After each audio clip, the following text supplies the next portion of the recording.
안녕하세요. 색깔 있는 신간 소개의 송지혜 기자입니다. 이번 주는 6일, 7일 최순실 국정농단 사건과 관련해서 청문회가 계속 있었는데, 우리 시사인 독자분들께서도 이와 관련해서 아마 주의 깊게 보고 계실 거라고 생각합니다. 시사인 페이스북에서도 속보 관련해서, 그리고 여러 최순실 농단 사건 관련해서 기사를 많이 올리고 있으니 함께 지켜봐 주시면 감사하겠습니다. 관련해서 책도 이 시점에서 읽어봐야 하는 책들이 대단히 많이 소개가 되고 있어요. 시사인 신간 소개도 함께 봐주시면 감사하겠습니다.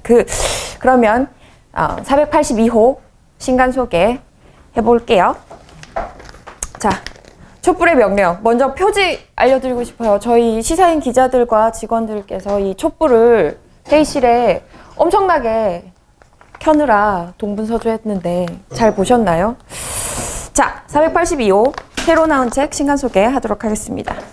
첫 번째 책은 이종태 기자가 추천해준 책입니다. 시사인에서 이종태 기자는 경제 전문가로도 알려져 있지만 미스테리 스릴러문 일본 작품을 좋아하는 매니아기도 하셔요. 이종태 기자가 추천한 여왕국의 성이라는 책인데요. 아리스가와 아리스가 지었고 김선영 씨가 옮겼습니다. 검은숲에서 펴냈는데요. 이종태 기자가 꼽은 한 문장. 들어갈 수 없다. 나올 수도 없다. 한국의 미스터리 마니아들이 수년 동안 눈 빠지게 기다려온 작품인데, 일본의 엘러리 퀸이라는 별명을 가진 작가가 본격 미스터리 작품을 펴냈다고 합니다. 몇 차례에 걸쳐 외부와 단절된 공간에서 예기치 않은 살인 사건을 만나게 된 탐정 그룹 이번에는 산속 오지마을의 신흥 종교 본부에 격리됩니다. 이런 비일상적 공간에서 불가사의한 연속 살인이 벌어지고 젠체하는 탐정의 합리적 설명을 듣는 과정은 어떻게 보면 뻔하지만 아리스가와의 작품은 언제나 비일상적으로 흥미롭다. 이렇게 소개를 해주셨는데, 다음 책 고재규 편집국장이 추천한 책입니다. 바꾸어라 정치. 어쩐지 제목부터 눈여겨보게 되는데, 마누엘라 카르메나 지음, 유아가다 유영석 옮김 푸른 지식 펴냈습니다. 시위의 이유에 관심을 기울이는 것만큼 중요한 게 또 있을까? 라고 이 책에 한 문장 꼽아주셨는데, 스페인의 수도 마드리드시 마루에나 카르메나 시장, 그녀는 2015년부터 젊은 유권자들의 지지를 등에 업고 71살에 시장이 됐다고 합니다. 시장 취임 이후에 특권과 권위를 거부하는 보폭은 더 넓어졌는데, 시 소유 골프장도 시민에게 개방하고 매일 지하철로 출퇴근하고 시민들과 소통을 한다고 합니다. 정치인은 정당이 아니라 시민을 대표해야 한다는 소신을 사실상 실천하고 있는데, 요즘 매주 촛불 시위 가느라고 다들 노곤하실 텐데, 요즘 시대에 딱 읽기 좋은 책이라고 생각이 드네요. 좀 누군가가 좀 보고 배웠으면 하는 바람이 있습니다. 다시 이종태 기자가 추천합니다. 펜타메로네고요. 이 역시 소설입니다. 이종태 기자가 소설을 추천을 많이 해주시는 편이에요. 이종태 기자가 꼽은 이 책의 한 문장. 세상에서 이야기를 듣는 것보다 즐거운 일은 없다. 잠바티스타 바실레가 지었고 정진영 씨가 옮겼습니다. 책세상에서 나왔습니다. 펜타메로네는 17세기 당대의 이탈리아 구전 민담을 집대성한 액자 소설이다. 모두 50편의 썰을 담고 있는데, 친오빠의 청혼을 거절하기 위해 손을 잘라 보내는 처녀, 자신의 살가죽을 벗겨 젊어지게 하는 노파 등 근대적 합리성 이전의 비합리적 욕망과 주술들로 충만하다고 하는데, 이런 만담이 유럽을 자극해서 잠자는 숲속의 미녀와 백설공주, 라푼젤 등 세계적 동화를 만들었다고 하네요. 자, 나는 세상을 리셋하고 싶습니다. 라는 책 소개해드립니다. 장희로 기자가 추천해 주셨고, 장희로 기자가 꼽은 이 책의 한 문장. 우리는 광장의 조증과 삶의 우울증을 반복하고 있다. 엄기호 씨가 지었고 창비해서 펴냈습니다. 세월호 참사 이후에 한국은 아무것도 바뀐 게 없다. 이런 이야기들 많이 하잖아요. 메르스 사태 있었고 강남역 사태에 이어서 구의역 사고까지 박근혜 게이트에 이릅니다. 다 망하는 것만이 우리 사회에서 꿈꿀 수 있는 유일한 희망일까요? 자, 저자에 따르면 이 망함을 기원하는 목소리에서는 남녀노소나 지역의 차이를 찾아볼 수 없다고 합니다.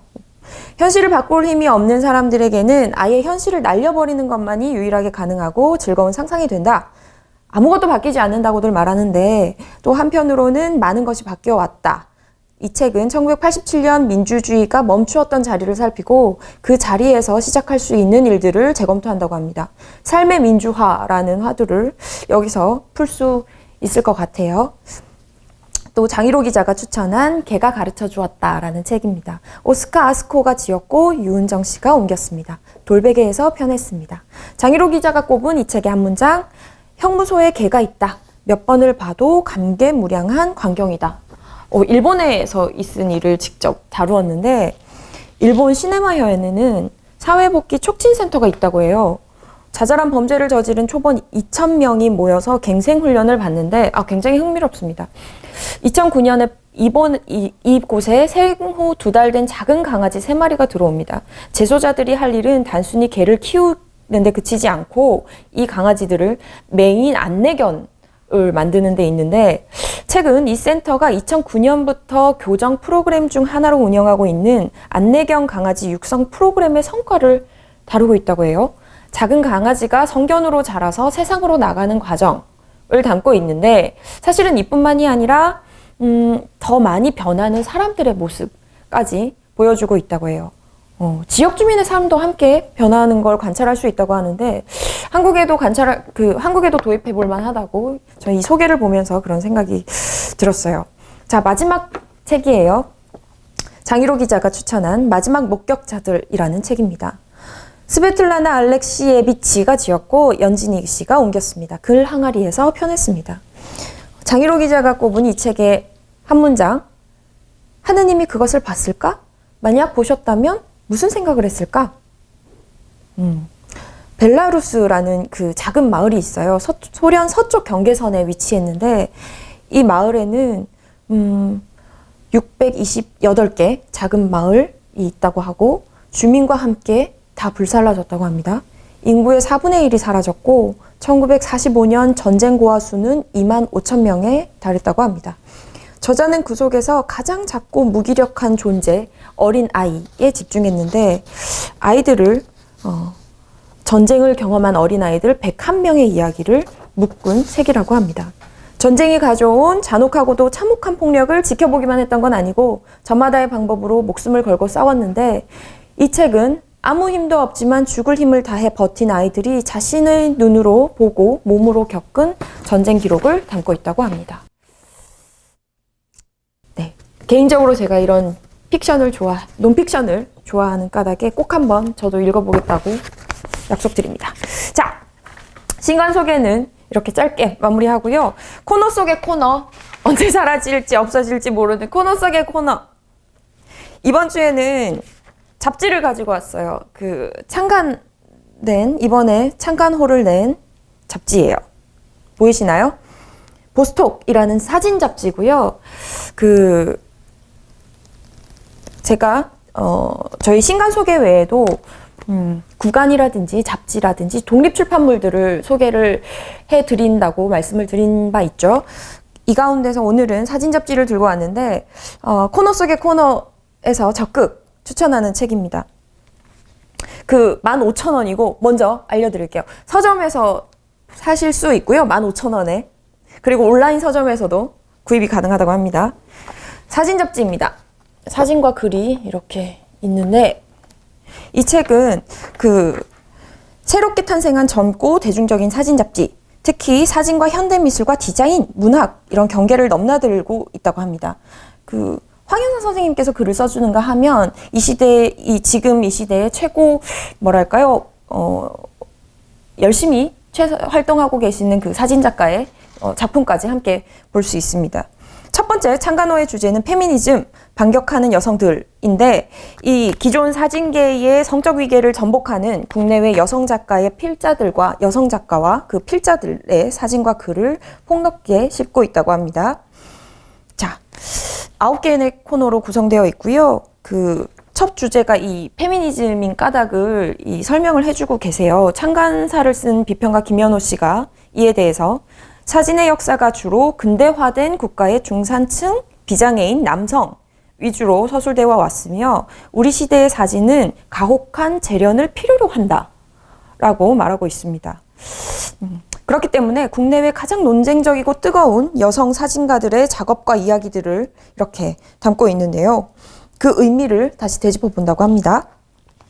자, 한국에서 가장 왕성하게 활동하고 있는 젊은 여성 사진가 6명과 그리고 저널리즘 최전선에서 활동하고 있는 젊은 여성 기자, 사진 기자들의 좌담과 그리고 이야기들도 수록되어 있으니 많은 분들이 보셨으면 좋겠어요. 텀블벅에서 꽤 인기를 끌었던 걸로 알고 있는데 실제 여러분들도 꼭 한번 보시기를 바랍니다. 자, 두 번째 코너 속의 코너 두 번째 이야기 구간인데요. 블랙박스, 과학 블랙박스를, 천안함의 과학 블랙박스를 열다라는 책입니다. 동아시아에서 나왔고 오철우 씨가 지었습니다. 우리 2010년도죠. 천안함이 발생했던 게 2010년도 3월 26일 백령도 앞 바다에서 해군의 초계함이 침몰한 사건이 발생했습니다. 46명의 젊은이가 목숨을 잃었는데 이 처참하고 비극적인 사건 앞에서 침몰의 원인을 조사하기 위해서 다국적 민군 합동조사단이 결성되고 조사단은 사건 발생 55일 만에 북한이 한 일이라고 결론을 지었습니다. 이때 많은 분들이 공분을 했는데 그럼에도 불구하고 과학적 논쟁은 사실상 결론을 뒤집어 놓지를 못했죠. 천안함의 침몰의 원인과 난해하고 복잡한 과학적 근거들을 하나씩 이렇게 분석하고 있습니다. 이게 논문, 서울대학교 자연대 최우수 논문으로 꼽혔고, 그 논문이 책으로 이렇게 엮인 책인데요. 사건의 시나리오를 구성하는 증거나 과학적 사실에 관한 논쟁을 정리하고, 이 현지 관찰과 문헌 분석, 인터뷰 등을 통해서 진실이 무엇인지에 대해서 밝히지는 않으나, 과학이 무엇인지, 너와 내 편이 없는 과학적 진실을 탐구해 나가고 있습니다. 이렇게 두 편의 잡지와 단행본까지 소개를 마칩니다. 많이 봐주세요. 그리고 별일 없으면 다음 주에 색깔 있는 신간 소개도 또 만나 뵙도록 할게요. 안녕!